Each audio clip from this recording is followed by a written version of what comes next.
Morning students, how are you. बेटा हमारे 8 chapters complete हो चुके हैं। आज हम अपना 9th चैप्टर स्टार्ट कर रहे हैं। हमारा 9th चैप्टर है types of soils. Types of soil. आज हम इसके अंदर मिट्टी के प्रकार के बारे में डिस्कस करेंगे। तो देखिए इसके अंदर क्या है। सबसे पहले देखो बेटा, all the things in nature that can be use for our benefit are called natural resources. Nature की तरफ से हमें जितनी भी जो थिंग्स मिली हैं नेचर की तरफ से, जो हमारे लिए बेनिफिशियल हैं, जो हमारे लिए बहुत ही लाभदायक हैं, वो सब क्या कहलाती हैं? नेचुरल रिसोर्सेज कहलाती हैं। अब ऐसी नेचुरल रिसोर्सेज बहुत सारी होती हैं, जैसे soil, water, forest, mineral etcetera. हम इस चैप्टर के अंदर सोइल के बारे में डिस्कस करेंगे। अब देखो बेटा, सोइल क्या होती है। The topmost layer of the earth crust is covered with soil. जो अर्थ के क्रस्ट का जो सबसे टॉपमोस्ट लेयर होती है वो किससे ढकी हुई है? पूरी मिट्टी से ढकी हुई है। Soil helps plant to grow. और जो मिट्टी है वो प्लांट्स को ग्रो करने में उनकी हेल्प करती है। Formation of soil. अब देखो जो सोइल है वो किस प्रकार से फॉर्म होती है, किस प्रकार से तैयार होती है। Soil is form by the breaking up of rocks due to wind, rain and heat. जब हवाएं चलती हैं, बारिश आती है या बहुत तेज़ गर्मी होती है तो उसकी वजह से जो चट्टानें हैं वो बहुत ही बारीक बारीक टुकड़ों में, महीन कणों में टूट जाती हैं, जिसके द्वारा क्या है? मिट्टी का निर्माण होता है। The process of soil formation is very slow process. जो मिट्टी बनने का जो प्रोसेस होता है बहुत ही स्लो होता है। And it make thousands of year. तो इसके अंदर हज़ारों वर्ष लग जाते हैं। हज़ारों वर्ष के बाद एक बहुत ही very thin layer of soil, एक बहुत ही पतली मिट्टी की लेयर हमें प्राप्त होती है। आगे देखो, कॉम्पोजिशन ऑफ सोइल। जो सोइल है उसके कॉम्पोजिशन देखिए। इसके अंदर कॉम्पोजिशन होता है बेटा, सोइल है वो किस किस चीज़ का मिक्सचर होता है। Soil is a mixture of sand, clay and organic matter like dead plants and animals. जो सोइल है उसके अंदर सैंड होती है, क्ले होती है, और इसके अलावा मरे हुए जो प्लांट्स होते हैं, पेड़ पौधे होते हैं और एनिमल्स होते हैं, उनका जो मरने के बाद उनका जो ऑर्गेनिक मैटर होता है वो भी इसके अंदर कंपोज होता है, वो भी मिला होता है। And it also contain air, water, small organism like earthworm. इसके अलावा मिट्टी के अंदर हवा, पानी और बहुत ही बारीक बारीक जो ऑर्गेनिज्म, जो छोटे छोटे कीड़े होते हैं, वो भी इसके अंदर मिक्स होते हैं। ओके, आगे देखो बेटा, टाइप्स ऑफ सोइल। जो मिट्टी है वो कितने प्रकार की होती है। जो मिट्टी है वो मिट्टी का they differ in colour, composition and fertility. जो मिट्टी है वो कलर के रूप में, फर्टेलिटी के रूप में, कंपोजिशन रूप में अलग अलग प्रकार की, डिफरेंट प्रकार की हो सकती है। तो हमारे भारत के अंदर देखिए कितने प्रकार की मिट्टियाँ पाई गई हैं। Alluvial soil, black soil, red soil, laterite soil, desert soil और माउंटेन सोइल। अब हम इसके अंदर अलग अलग इसके अंदर सभी के अंदर डिस्कस करेंगे। तो सबसे फर्स्ट आपकी आती है बेटा एलुवियल सोइल। देखो एलुवियल सोइल क्या होती है। It is the most fertile soil. जो एलुवियल सोइल है बहुत ही उपजाऊ, फर्टाइल होता है, बहुत ही उपजाऊ मिट्टी होती है। और ये कहाँ पर पाई गई है? नॉर्दर्न प्लेन्स और डेल्टाज ऑफ महानदी, गोदावरी, कृष्णा और कावेरी रिवर्स। कृष्णा, कावेरी, इन 4 नदियों के द्वारा जो डेल्टा बनाए जाते हैं वहाँ पर भी एलुवियल सोइल पाई जाती है। The large amount of sand and silt with them. जब नदियाँ ऊपर से, माउंटेन्स के ऊपर से बहकर आती है तो अपने साथ बहुत बड़ी मात्रा में मिट्टी, चिकनी मिट्टी बहाकर ले आती हैं। और ये सारी चीज़ें क्या है? रिवर वैली के पास इसे डिपॉजिट कर देती हैं, इकट्ठा कर देती हैं। और इस प्रकार से जो मिट्टी प्राप्त बनती है वो एलुवियल मिट्टी कहलाती है। और ये बहुत ही फर्टाइल होती है, बहुत ही उपजाऊ होती है। फॉर ग्रोइंग, और जो ये वाली मिट्टी होती है इसके अंदर राइस, वीट, मेज, शुगर केन, कॉटन, जूट, इन सारी चीज़ों की खेती की जा सकती है। Is that clear? आगे है बेटा आपकी ब्लैक सोइल। देखो ब्लैक सोइल, इसके नाम से ही पता चल रहा है, काली मिट्टी।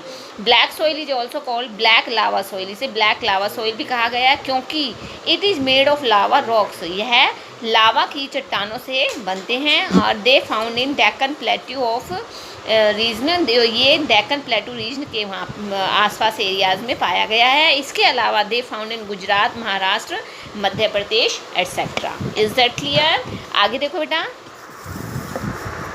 जो ब्लैक सोइल है, it is this quality of soil make is suitable for growing cotton, sugar cane and millets. तो इसके अंदर सबसे अधिक मात्रा के अंदर ये कॉटन के लिए सबसे ज़्यादा सुटेबल होती है और इसीलिए इसे ब्लैक कॉटन सोइल के नाम से भी जाना जाता है। Is that clear?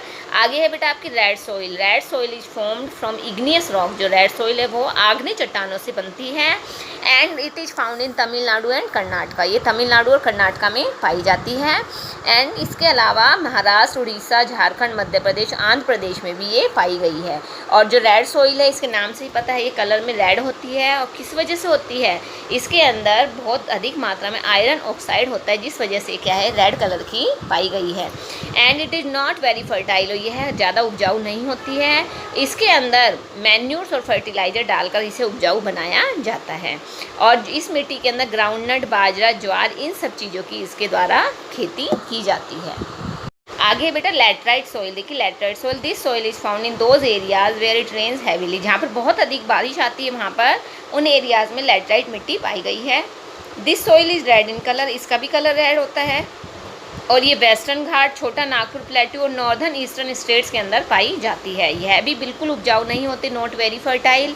T, coffee, rubber, coconut, ये क्रॉप्स इसके अंदर पाई गई हैं।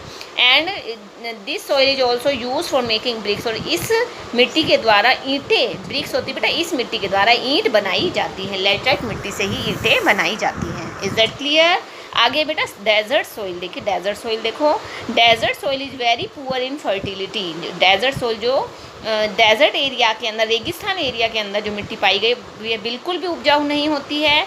And so it's water holding capacity is very low. इसकी जो वाटर, पानी को होल्ड करने की जो क्षमता होती है बहुत ही लो होती है, बहुत ही कम होती है। And it is also poor in humus. और ये इसके अंदर ह्यूमस भी बिल्कुल भी नहीं होता है। और ये मिट्टी कहाँ कहाँ पाई गई है? राजस्थान, गुजरात, इन एरियाज़ के अंदर ये मिट्टी पाई जाती है। But with the help of irrigation crops like date, barley, maize, इसके अंदर इस मिट्टी के अंदर इन सारी चीज़ों को ग्रो किया जाता है। आगे आपकी बेटा नेक्स्ट है आपकी माउंटेन सॉइल। देखो माउंटेन सॉइल, जो आपकी माउंटेन एरियाज़ के अंदर जो मिट्टी पाई गई है वो माउंटेन सॉइल कहलाती है। This soil is rich in humus that makes the soil fertile. है फर्टाइल होती है, उपजाऊ होती है। और इसके अंदर एप्पल्स, एप्रिकॉट, इस टाइप की जो चीज़ें होती हैं, खट्टे जो पदार्थ होते हैं वो इस मिट्टी के अंदर उगाए जाते हैं। और इसके अलावा वीट, मेज, बार्ले, स्पाइसेस और टी भी इसके अंदर ग्रो की जाती हैं। ये मिट्टी कहाँ? जो हिमालय माउंटेन है उसके क्षेत्र में पाई गई है। इसके अलावा कर्नाटका, केरला और तमिलनाडु में भी ये मिट्टी पाई जाती है। तो ये आपके बेटा मिट्टी के टाइप्स थे। आगे देखो अब सॉइल इरोजन एंड कंजर्वेशन। जो सॉइल इरोजन होता है, मिट्टी का पतन आप किस प्रकार से रोक सकते हो। Soil is very important natural resource. ये हम सभी को पता है, जो सॉइल है बहुत ही इंपॉर्टेंट नेचुरल रिसोर्स है। And sometime the top layer of soil which is most fertile layer becomes loose. कई बार क्या होता है कि जब हवा चलती है, बारिश आती है, तो उसकी वजह से मिट्टी की जो ऊपरी परत होती है, ऊपरी लेयर होती है, वो बहुत बिल्कुल लूज़ हो जाती है बारिश की वजह से।